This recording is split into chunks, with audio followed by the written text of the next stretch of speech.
ఏదైతే పెద్దలు వేదిక మీద ఉన్న పెద్దలందరికీ కూడా మరి సందర్భంగా తెలియజేస్తూ ఏదైతే హైకోర్టు స్టే ఇవ్వటం జరిగిందో మరి ఈ తెలంగాణ రాష్ట్రమే కాదు ఆంధ్రప్రదేశ్లో ఉన్నటువంటి అన్ని వర్గాలు కూడా ఒకసారి ఉలిక్కిపడినటువంటి పరిస్థితి.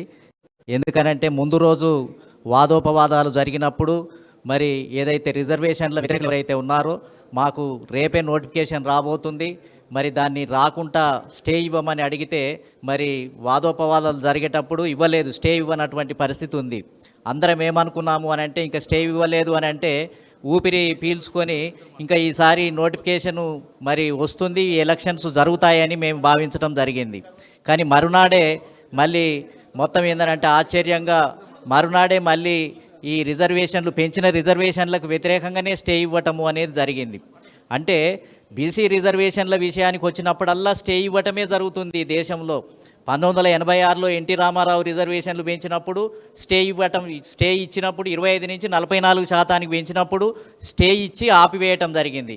1990లో మండల్ కమిషన్ గురించి ఉద్యమం మేము అందరం చేసినప్పుడు మళ్ళీ ఏంటిది అని అంటే విపి సింగ్ గారు అమలు చేసినప్పుడు మళ్ళీ స్టే ఇవ్వటం జరిగింది. మహారాష్ట్రలో చేస్తే ఇవ్వటం జరిగింది, బీహార్లో చేస్తే ఇవ్వటం జరిగింది, ఇప్పుడు స్థానిక సంస్థలలో చేస్తే స్టే ఇవ్వటం జరిగింది. అంటే ఈ దేశంలో 50% ఉన్నటువంటి ప్రజానీకానికి కనీసం స్థానిక సంస్థలలో ప్రాతినిధ్యం కల్పించాలని రాజ్యాంగంలో ఉన్నప్పటికీ 243D 243T అనే ఆర్టికల్ రాజీవ్ గాంధీ ప్రైమ్ మినిస్టర్గా ఉన్న కాలంలో రాజ్యాంగ సవరణ చేసి పెట్టినప్పటికి కూడా ఏదైతే ఇందిరా సహాని కేసులో 50% దాటొద్దని విద్యా ఉద్యోగ రంగాలకు సంబంధించిన దాన్ని తీసుకొని వచ్చి ఈ స్థానిక సంస్థలకు కూడా వర్తింపజేసి మొత్తం ఏంటిది అని అంటే బీసీ వర్గాల యొక్క ప్రయోజనాలనే దెబ్బ కొడుతున్నటువంటి పరిస్థితి ఉంది. అంటే మొత్తం ఏంటిది అని అంటే ఒక సుప్రీంకోర్టు ఇచ్చినటువంటి జడ్జిమెంటును అది శిలాశాసనం అయిపోయింది. అంటే రాజ్యాంగంలో ఆర్టికల్ 15 క్లాజ్ 4 అనేది ఉంది, ఆర్టికల్ 243 ఉంది, టీ ఉంది, డి ఉంది. ఇన్ని ఉన్నప్పటికీ కూడా వాటి విషయంలో లెక్క లేదు, అవి ఇక పనికి రావు. రాజ్యాంగంలో ఉన్నటువంటి అంశాలను పట్టించుకోకుండా కేవలం సుప్రీంకోర్టు ఇచ్చినటువంటి జడ్జిమెంట్నే శిలాశాసనంగా భావించి కొట్టేసుకుంటూ పోతే మరి బీసీ సమాజం ఎవరికి చెప్పుకోవాలి? చివరికి న్యాయం జరుగుతుంది అని కోర్టులలోకి వెళ్తాం.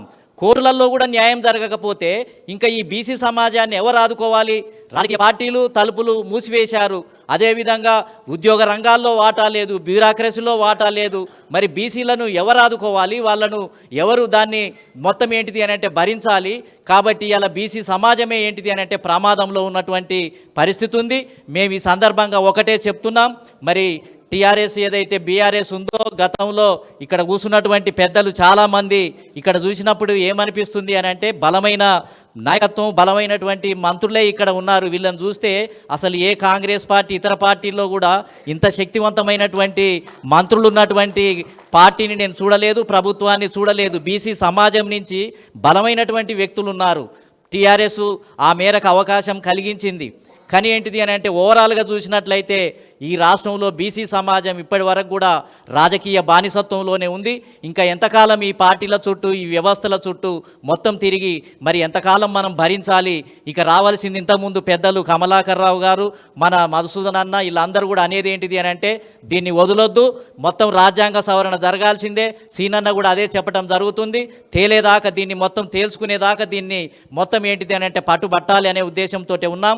మేమందరం కూడా కృష్ణన్న మేమంతా ఒక నిర్ణయానికి ఏమొచ్చాము అని అంటే ఇంకా రాజ్యాంగంలో ఆర్టికల్ 15 అదేవిధంగా క్లాజ్ 6 అనే దాన్ని, అదేవిధంగా ఆర్టికల్ 16 క్లాజ్ 6 అనే దాన్ని చేర్చడం వల్లనే ఓబీసీలకు ఏంటిది అని చేర్చడం వల్లనే వీళ్ళకి ఏంటిది అని అంటే ఓబీసీలకు మొత్తం ఈబీసీలకు వాళ్ళకి ఏంటిది అని అంటే రిజర్వేషన్లు కల్పించడం జరిగింది. ఇప్పుడు మేము పెట్టే క్లాజ్ ఏంటిది అని అంటే ఆర్టికల్ 15 క్లాజ్ 7 అనే దాన్ని చేర్చాలి. ఆర్టికల్ 16 క్లాజ్ అనేదాన్ని చేరిస్తే ఈ క్లాజ్ 7 అనేది దేన్ని తెలియజేస్తుంది అని అంటే జనాభా ప్రకారం రిజర్వేషన్లు ఇవ్వాలని తెలియజేస్తుంది. కాబట్టి ఆర్టికల్ 7 క్లాజ్ 7 అనేది చేరిస్తేనే ఇంకా మనకేంటిది అని అంటే పర్మనెంట్గా ఏ కోర్టు కూడా మన ఉద్యోగాలను కొట్టేయదు, స్థానిక సంస్థల రిజర్వేషన్లను కొట్టేయదు. కాబట్టి ఆర్టికల్ 15 పక్కన క్లాజ్ 7, ఆర్టికల్ 16 పక్కన క్లాజ్ 7 అనే దాన్ని చేర్చడం ద్వారానే రక్షణ ఉంటుంది. కాబట్టి ఇప్పుడు మేము అనేది ఏంటిది అని అంటే ఖచ్చితంగా కొంతమంది 9వ షెడ్యూల్లో చేర్చాలంటున్నారు. 9వ షెడ్యూల్లో చేర్చినప్పుడల్లా కోర్టు కొట్టేస్తూనే ఉంది. అది అంతిమ పరిష్కారం కాదు. ఎస్సీలకు ఎస్టీలకు ఏ విధంగానైతే జనాభా ప్రకారం ఇవ్వాలని ఉన్నదో దాన్ని చేర్చించుకోగలిగితే ఇక 9వ షెడ్యూల్ అవసరం లేదు. మనకు చీటికి మాటికి 9వ షెడ్యూల్కి పోతే ఇక రాజ్యసభ ఆమోదం పొందాలి, అసెంబ్లీలో ఆమోదం పొందాలి, అది డొంక తిరుగుడు. కాబట్టి ఇప్పుడు మేమంతా న్యాయ నిపుణులతోటి నాకు కొంత అవగాహన ఉంది కాబట్టి ఇంకా 7 అనే క్లాజును చేర్చడం ద్వారానే దీనికి పరిష్కారం ఉంది. ఈ బంద్ జరపడం ద్వారా, జయప్రదం చేయటం ద్వారా ప్రజలలో ఒక విశ్వాసం వస్తుంది. పార్టీలు కూడా సానుకూలంగా రావడానికి అవకాశం ఉంది, కోర్టులు కూడా సానుకూలంగా మాట్లాడటానికి అవకాశం ఉంది. ఆ తర్వాత రాహుల్ గాంధీ ప్రతిపక్ష నాయకుడు ఉన్నాడు, బీజేపీ ఉంది.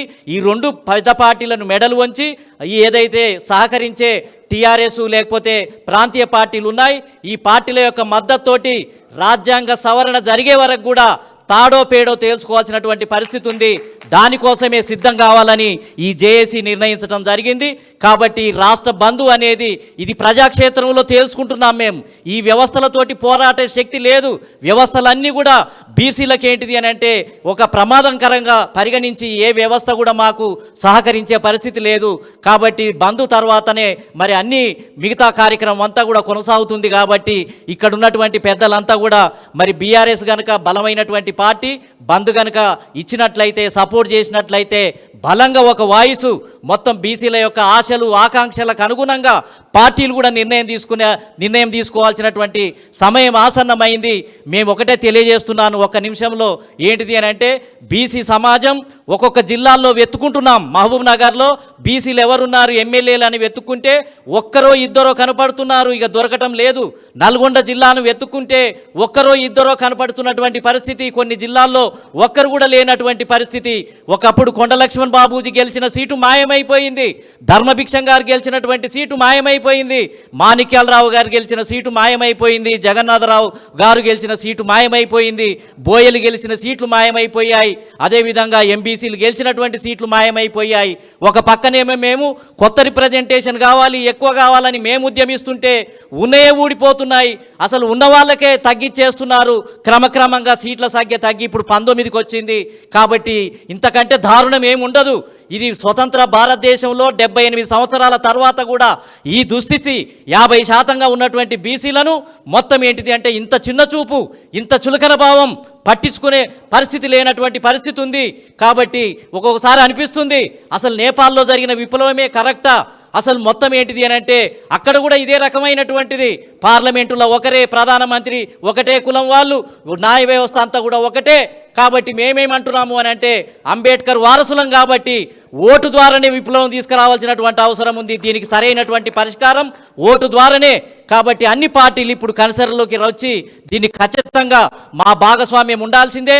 మేము ఇక్కడ పుట్టి పెరిగినటువంటి వాళ్ళం, మేమెక్కడో బయట ఉన్నటువంటి వాళ్ళం కాదు, కాయ కష్టం చేసుకొని కుల వృత్తులలో జీవిస్తున్నటువంటి వాళ్ళం. కాబట్టి మాకు హక్కు ఉంది, మాకు రాజ్యాధికారంలో హక్కు ఉంది. కాబట్టి దానికోసమే మరి సానుకూలంగా స్పందించాలి. ఇప్పుడు రాబోయే కాలంలో పార్టీలన్నీ కూడా ఉదారత్వంతో ప్రజాస్వామ్యాన్ని కాపాడే విధంగా మరి నిర్ణయాలు తీసుకుంటారని చెప్పి భావిస్తూ నాకు ఈ అవకాశం ఇచ్చిన మీ అందరికీ కూడా కృతజ్ఞతలు తెలియజేస్తూ సెలవు తీసుకుంటున్నాను. జై పులే, జై భీమ్, జై భారత్. థ్యాంక్ యూ అన్న.